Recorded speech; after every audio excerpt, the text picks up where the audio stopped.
ကဲဒီနေ့ကျွန်မ post တစ်ခ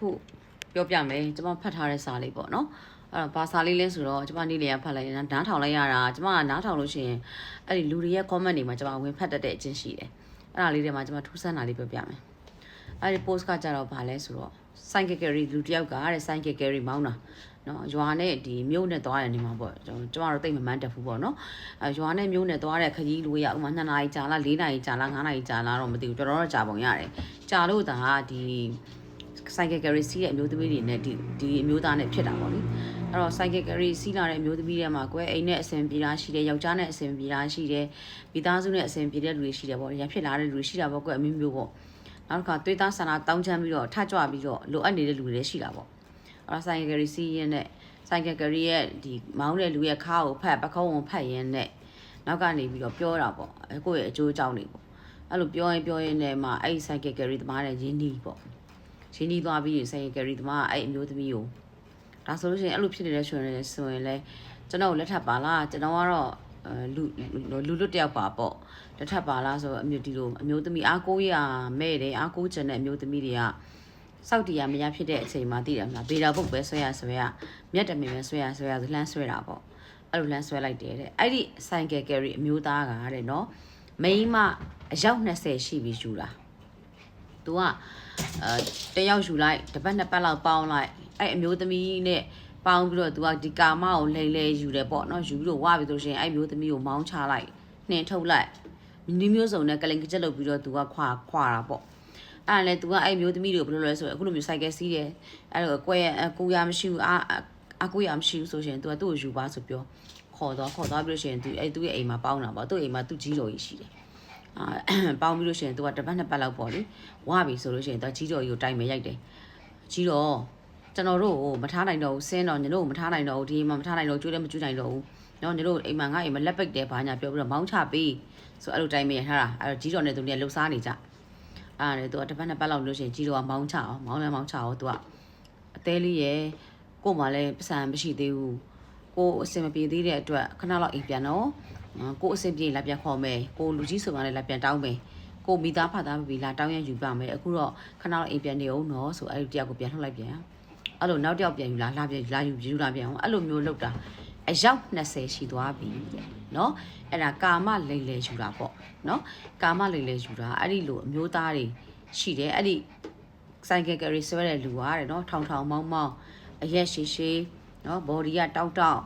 စိမ့်ပင်ကြောင်းလေးနဲ့ယောက်ျားပီသားတဲ့ရုပ်ဆိုတော့မြင်တာနဲ့မိန်းမတွေကအားကိုးကြစိတ်ပေါက်တာပေါ့အဲ့ဒါနဲ့အဲ့လိုမျိုးပြောတဲ့ခါကျတော့ကျမက comment တစ်ခုမှာအမျိုးသမီးတယောက်ဝင်ရေးလာတွေ့လိုက်တယ်အဲ့လိုမျိုးလူတွေပါအများကြီးပဲတဲ့ကျမတော့တွေ့ဘူးသေးတယ်တဲ့နော်အမျိုးသားတယောက်တဲ့လိုင်းပေါ်ကနေပြီးတော့သူ့မိန်းမတေဝါရီမို့ဆိုးဖြစ်တယ်သမီးလေးနဲ့သားလေးနဲ့ရှိတာကထိုင်းမှာလှုပ်နေတယ်တဲ့အဲ့တော့သူကလိုင်းပေါ်ကနေပြီးတော့နော်အလှပုံတွေတင်တချင်းတွေတင်ဖီးတဲ့ပုံတွေရှောက်တင်ပြီးလို့ရှိရင်လှတာပါတာတွေမရသေးဘူးလှတာပါတာထက်မြက်ဆိုရင်တို့လိုက်ပြီးတော့အောင်းလို့မရအောင်လှတာပါတာနုံအားထုံထိုင်းတွေကိုလိုက်ချောင်းပြီးလို့ရှိရင်ဟိုင်းနေကောင်းလားသမင်းစားပြီးပြီလားအီးပါပြီးပြီလားတေးပေါက်ပြီးပြီလားအဲ့လိုလိုက်မေးတော့ခါကျတော့အဲ့လိုဦးကြောင်ကြအမျိုးသမီးတွေဆိုသိတယ်မလားအော်ငါ့ကိုခင်လို့ပါဆိုပြန်ပြောအဲ့လိုလဲဇလန်းတွေဖြစ်ကုန်အဲ့မျိုးသမီးအဲ့ဒီလူကအမျိုးသမီးတွေကိုလိုက်ပြီးတော့သူ့မိန်းမတေဝါလို့သူကမိုးဆိုးကိုဖြစ်နေပါတယ်အထီးကျန်နေတာပါတယောက်တည်းသမားပါသူကစိတ်တစားဖြစ်နေပြီအထီးကျန်လို့သူကစကားပြောပေါ်လေးလိုချင်တယ်နော်ဟိုတိုင်မင်ပေါ်လေးလိုချင်ပါတယ်ဆိုပြီးတော့သူကတက်ပြီးတော့အဲ့လိုပြောလိုက်တာပြောပြီးလို့ရှိရင်အဲ့မိန်းမတယောက်နဲ့တဲ့ယူလိုက်တယ်အဲ့မိန်းမကသူနဲ့ယူမယ်ဆိုပြီးတော့ဗောတရားဝင်ယူမယ်ဆိုတော့ကိုယ့်ရဲ့ပိုင်ဆိုင်မှုအရှိအထုတ်ထည်ယူလာတာပေါ့သူကလည်းအထုတ်ထည်ရှိတဲ့မိန်းမတွေကိုပဲလိုက်အောင်တာအထုတ်ထည်မရှိတဲ့မိန်းမတွေဆိုတိတ်စိတ်ဝင်စားအဲ့လိုအထုတ်ထည်ပါလာတယ်သူနဲ့သူ့အိမ်မှာသူအဲ့မိန်းမကိုပေါင်းလိုက်တယ်ပေါင်းလိုက်ပြီးတော့အဲ့လိုသူကကျတော့နည်းနည်းကြာတယ်၄-၅-6 လလောက်ပေါင်းတယ်ပေါင်းပြီးအဲ့မိန်းမမရှိတဲ့အထုတ်ထည်လည်းကုန်သူလည်းဟိုသွေးဆုပ်ဖုတ်ကောင်လို့ပဲနော်သွေးဆုပ်လို့လဲဟွာသူကဘာလုပ်လဲအဲ့မိန်းမကိုသူပြဿနာမရှိပြဿနာရှာအပြစ်မရှိအပြစ်ရှာပြဿနာရှာတဲ့ခါကျတော့ဟိုကမိန်းမတွေကလည်းရှင်းပြောရင်ကွာအခလေးလည်းမဟုတ်တော့ဘူးဟုတ်လားအထုတ်ထည်တော့ပါတယ်ဆိုတော့မိန်းမတွေကလည်းဟိုနုံအားဆိုပေမဲ့လို့တိတ်ပြီးတော့တိမ်မွေ့မှာတော့မဟုတ်ဘူးလေဟုတ်ကဲ့ကိုတော့ဖြစ်မှာမဟုတ်ဘူးအဲ့တော့ဟုတ်ကဲ့ကိုမဟုတ်တဲ့ခါကျတော့အဲ့ဒါနှစ်ပန်းတွေတက်ချပြူကြပြီးတော့အဲ့မိန်းမတွေကနင့်မပေါအောင်နင့်လိုကောင်းမပေါအောင်ဘာဖြစ်နေပြီလဲဆိုစင်းသွားအောင်အဲ့လိုနဲ့တဲ့စင်းဝိုင်းနဲ့မိန်းမတွေအများကြီးယူပြီးတဲ့ခါကျတော့နောက်ဆုံးမိန်းမတယောက်ကတဲ့ရောနယ်ဘက်ကတဲ့အဲ့ရောနယ်ဘက်ကမိန်းမတယောက်ကိုယူပြီးရော အဲ့မိန်းမလည်းအဲ့ထားပဲလောက်တာပေါ့လေလောက်တော့ရောနေရမိန်းမတော့သူ့ကိုတီးတာဟိုတိတ်မတင်ကြတာလားဒါမှမဟုတ်သူ့အကြောင်းပဲတီးတာလားအရေးဖမ်းတမ်းပဲပါနေတာလားတော့မသိဘူးပေါ့နော်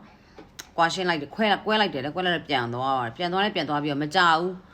နောက်တက်ကိုသူကအဲ့လိုအီမိုခေါ်တင်လာအောင်ခေါ်တင်လာတဲ့ခါကျတော့သူရောနေရမိန်းမသူ့ကိုပြူစားလိုက်တယ်ပေါ့နော်ပြူစားလိုက်တော့တဲ့နောက်မိန်းမရှူပြီးရက်ပိုင်းပဲကြာသေးတယ်နော်အဲ့အနေနဲ့တေသွားတယ်တဲ့အဲ့တော့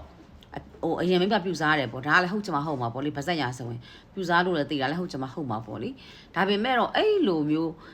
ဒီလိုကြားငစင်လဲတွေရဲ့မြူဆွဲဖျားရောက်အောင်ခံရတာတွေကဘယ်သူတွေလဲဆိုတော့နော်တုံအားမျိုးသမီးတွေနော်တုံအားမျိုးစီးပွားရေးမှာလဲကျင်လဲမယ်ကွာငွေရှာနိုင်ရင်နိုင်မယ်ငွေရှာတက်ချင်ငါရှာတတ်မယ်ဒါပေမဲ့ဒီလိုကိစ္စမျိုးတွေမှာတော့ပါရည်မရှိဘူးနော်ဒီခေတ်မှာအရန်အောင်အန်ဒီရများနေပြီနော်အဲ့လိုမျိုးလှုပ်ရှားနေတဲ့လူတွေကအရန်ကိုများနေတဲ့သူကအဲ့လှုပ်ရှားခံရတဲ့မှာကုန်ပါဖို့အရေးကြီးတယ်နော်အဲ့ဒီဟိုဆိုင်ကယ်ကရီသမားရောခုနကတော့မုတ်ဆိုးဖို့လူကြီးရောအဲ့လိုလူမျိုးတွေရဲ့လက်စာမမိဖို့အတွက်ကိုလာမက်ဆေ့ချာမှာ hi ဟဲဟိဟဲလာပြောပြမယ်လို့လေကိုနဲ့မသိတဲ့လူအကြောင်းမရှိတဲ့လူဆိုပြန်ပြီးတော့မိတ်ဆွေဝေဖဲ့စရာမလိုဘူးနှုတ်ဆက်စရာလည်းအကြောင်းမရှိဘူးเนาะကျမနားလေထားတာကတော့ဟိုစီးပွားရေးကြောင့်မဟုတ်ဘူးဆိုရင်စိုက်ကျင်ပတ်လိန်ဟာစကားပြောစရာအကြောင်းမရှိဘူးเนาะအလုပ်ကိစ္စကြောင့်မဟုတ်ရင်ပေါ့เนาะအလုပ်ကိစ္စနဲ့ပတ်သက်ရင်တော့ပြောရမယ်မှန်တယ်အလုပ်ကိစ္စနဲ့ပတ်သက်ရင်တော့စိုက်ကျင်ပတ်လိန်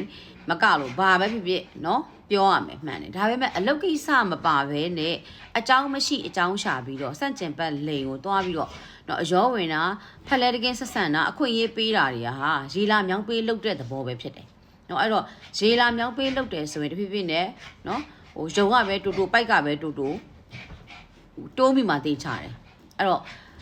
ဒီလိုစန့်ကျင်ပတ်လိန်ကဒီခေတ်ဒီခါမှာကိုယ့်စီကိုဝင်လာတဲ့ခါကျရင်သဘောရိုးနဲ့ဟုတ်ရဲ့လားဆိုတော့အရင်စဉ်းစားရမှာဘာဖြစ်လို့လဲဆိုတော့နော်ဒီလာဒါပြီးတော့ကိုယ်ရီစကားပြောတယ်ဆိုတာလဲ16နဲ့18နဲ့16နှစ်ကောင်လေးလည်းဖြစ်နိုင်ဘူးနော်အဲ့တော့အသက်ကြီးလာတဲ့အမျိုးသားကြီးတွေကကိုယ်လာပြီးတော့ဟလာဟိုကြိုက်တယ်ချစ်တယ်နေကောင်းလားထမင်းစားပြီလားအလားပါတလားပါခင်မင်လို့ပါဆိုတော့ဝင်လာတယ်ဆိုတော့တိတ်ပြီးတော့အဓိပ္ပာယ်မရှိဘူးနီးလန်းလည်းမမှန်ကန်ဘူးအဲ့တော့ကျမသဘောအတိုင်းပြောရမယ်ဆိုရင်တော့အလုပ်ကိစ္စနဲ့မပတ်သက်ဘူးဆိုရင်အလုပ်ကိစ္စမပါဘူးဆိုရင်တော့စိုက်ကျင်ပတ်လိန်တွေကိုအရောဝင်တာတိတ်တော့ဟန်မကြောက်ဘူးလို့ပြောချင်တာနော်အရောဝင်စရာအကြောင်းလည်းမရှိဘူးအားလာပါတလားပါလည်းပြောစရာအကြောင်းမရှိဘူးနော်ကိုရဲ့အသိမိတ်ဆွေတဲကဖြစ်စေအောင်တော့ကိုတငယ်ချင်းယောက်ျားဖြစ်စေအောင်နော်ကိုရဲ့ဟိုနောက်ဆုံးခဲအိုဟိုအကိုအမဦးလေးပဲဖြစ်စေအောင်တော့နော်ဟိုအားလာပါတလာပါဟိုလူရင်းတူရှင်းပေါ့ဦးလေးတို့ဘာတို့အဖိုးတို့ကတော့ဟုတ်တာပေါ့ထားလိုက်ပါတော့ဟုတ်လားဟဲ့နေဘာညာဆိုစကားပြီးတယ်အဲ့လိုမဟုတ်ဘဲနဲ့စကားမရှိစကားရှာပြီးတော့အကွက်ဆင်ပြီးတော့လာပြောနေရင်တော့နော်ဒီတငယ်ကြားစာဖြစ်တော့မှာဆိုတာသတိလေးထားကြဖို့ပြောချင်ပါတယ်ကျေးဇူးတင်ပါတယ်ရှင်